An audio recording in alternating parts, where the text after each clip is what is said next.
ನಮಸ್ತೆ. ಇವತ್ತು ಮಿಲೆಟ್ ಬಿಸಿಬೇಳೆ ಬಾತ್ನ ಹೇಗೆ ಮಾಡೋದು ಅಂತ ನೋಡ್ಕೊಳ್ಳೋಣ.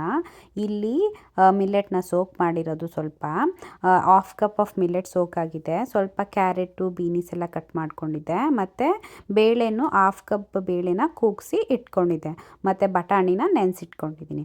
ಇನ್ಷಿಯಲಿ ಪ್ಯಾನ್ಗೆ ಆಯಿಲ್ ಹಾಕ್ತಾಯಿದ್ದೀನಿ. ಒನ್ಸ್ ಆಯಿಲೆಲ್ಲ ಕಾದಾಗಿದೆ. ಈಗ ಸಾಸಿವೆ ಹಾಕೋದು. ಸಾಸಿವೆ ಎಲ್ಲ ಹಾಕಾದ್ಮೇಲೆ ನೆಕ್ಸ್ಟು ಮೆಣಸಿನ್ಕಾಯಿ ಹಾಕ್ತಾಯಿರೋದು. ಇದು ಒಣಮೆಣಸಿನ್ಕಾಯಿ, ಇದು ಟೇಸ್ಟ್ಗೋಸ್ಕರ 3 ಒಣಮೆಣಸಿನ್ಕಾಯಿ. ಇದು ಒಂದು ದಪ್ಪದು ಬಿಗ್ಗದು ಆನಿಯನ್ ತೊಗೊಂಡಿರೋದು. ಇದು ಫ್ರೈ ಮಾಡ್ತಾ ಇದ್ದೀವಿ. ಸೊ ಇದೆಲ್ಲ ಫ್ರೈ ಆದಮೇಲೆ ಇನ್ ಬಿಟ್ವೀನ್ ಬೇಕಾದರೆ ಸಾಲ್ಟನ್ನು ಸಹ ಹಾಕ್ಬೋದು. ಬೇಗ ಫ್ರೈ ಆಗುತ್ತೆ ಸಾಲ್ಟ್ ಹಾಕೋದ್ರಿಂದ. ಒನ್ಸ್ ಸಾಲ್ಟ್ ಎಲ್ಲ ಆದಮೇಲೆ ಅರಿಶಿನ ಹಾಕ್ತಾಯಿರೋದು. ಈಗ ಅರಿಶಿನ ಎಲ್ಲ ಹಾಕಿದ್ಮೇಲೆ ಮಿಕ್ಸ್ ಮಾಡ್ಕೊಳ್ಳಿ ಒಂದ್ಸರಿ. ಒಮ್ಮೆ ಎಲ್ಲ ಬೈಂಡಿಂಗ್ ಎಲ್ಲ ಆಗುತ್ತೆ. ಲೇಟರು ಕಟ್ ಮಾಡ್ಕೊಂಡಿರೋ ವೆಜಿಟೇಬಲ್ಸ್ ಎಲ್ಲ ಇರುತ್ತಲ್ಲ, ಅದನ್ನು ಒಂದೊಂದಾಗಿ ಹಾಕೋದು. ಫಸ್ಟು ಕ್ಯಾರೆಟ್ ಹಾಕಿರೋದು, ಆಮೇಲೆ ಬೀನೀಸು, ಯಾವ್ದ್ಯಾವ್ದು ವೆಜಿಟೇಬಲ್ಸ್ನ ಆಮೇಲೆ ಇಲ್ಲಿ ನಂದು ಇದು ಮಿಸ್ ಆಗಿದೆ, ಆಲೂಗೆಡ್ಡೆ ಅದು ಹಾಕಿರಲಿಲ್ಲ, ಅದನ್ನು ಸಹ ಹಾಕ್ಬೋದು. ಹಾಗೆ ಪೀನಟ್ ಹಾಕ್ತಾಯಿದ್ದೀನಿ. ಆಮೇಲೆ ನೆನೆಸಿಟ್ಕೊಂಡಿರೋ ಬಟಾಣಿ ಕಾಳು. ಸೊ ಇದನ್ನೆಲ್ಲನೂ ನಾವು ಹೀಗೆ ಬೇಯಿಸ್ಕೊಳ್ಳೋದು. ಕುಕ್ಕರಲ್ಲಿ ಕೂಗಿಸ್ಕೊಳ್ಳೋದ್ರಿಂದ ಟೇಸ್ಟ್ ಚೆನ್ನಾಗಿರಲ್ಲ. ಈ ಥರ ಬೇಯಿಸ್ಕೊಳ್ಳೋದ್ರಿಂದ ನಿಮಗೆ ಟೇಸ್ಟು ಸಹ ಚೆನ್ನಾಗಿರುತ್ತೆ. ಎಲ್ಲೂ ವೇಸ್ಟ್ ಆಗೋಲ್ಲ. ಕುಕ್ಕರಲ್ಲಿ ಕೂಗಿಸ್ಕೊಂಡ್ರೆ ನೀರಲ್ಲೆಲ್ಲ ವೇಸ್ಟ್ ಆಗುತ್ತೆ, ಟೇಸ್ಟ್ ಚೆನ್ನಾಗಿರಲ್ಲ. ಈಗ ಸಾಲ್ಟ್ ಹಾಕ್ತಾಯಿರೋದು. ಸೊ ಎಲ್ಲ ಕುಕ್ ಆಗ್ತಾ ಇದೆ.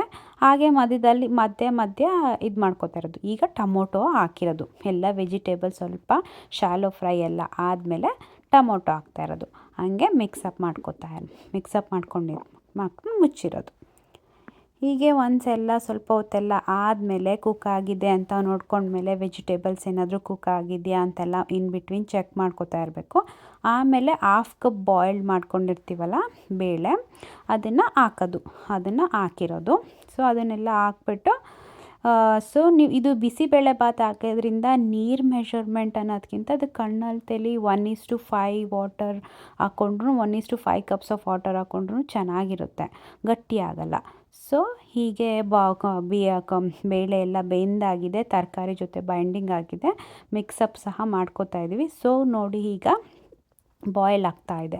ಸೊ ಈಗ ಜಸ್ಟ್ ಚೆಕ್ ಮಾಡ್ತಾ ಇರೋದು ವೆಜಿಟೇಬಲ್ ಎಲ್ಲ ಕುಕ್ ಆಗಿದೆಯಾ ಇಲ್ಲ ಅಂತ ಈಗ ಚೆಕ್ ಮಾಡ್ತಾ ಇರೋದು. ಓಕೆ, ವೆಜಿಟೇಬಲ್ ಎಲ್ಲ ಕುಕ್ ಆಗ್ತಾ ಇದೆ. ಹೀಗೆ ಇನ್ ಬಿಟ್ವೀನ್ ಚೆಕ್ ಮಾಡ್ಕೋತಾ ಇರೋದು.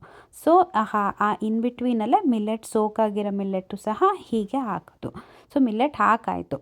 ಸೊ ಎಕ್ಸ್ಟ್ರಾ ವಾಟರ್ನೆಲ್ಲ ಹಾಕಿ ಮತ್ತು ಎಲ್ಲ ಮಿಕ್ಸಪ್ ಎಲ್ಲ ಮಾಡಿಕೊಂಡು, ನಿಮಗೆ ಸಾಲ್ಟ್ ಅಡ್ಜಸ್ಟ್ ಬೇಕು ಅಂದರೆ ಇನ್ ಬಿಟ್ವೀನ್ ಹೀಗೆ ಸಾಲ್ಟ್ನ ಅಡ್ಜಸ್ಟ್ ಮಾಡ್ಕೋಬೋದು.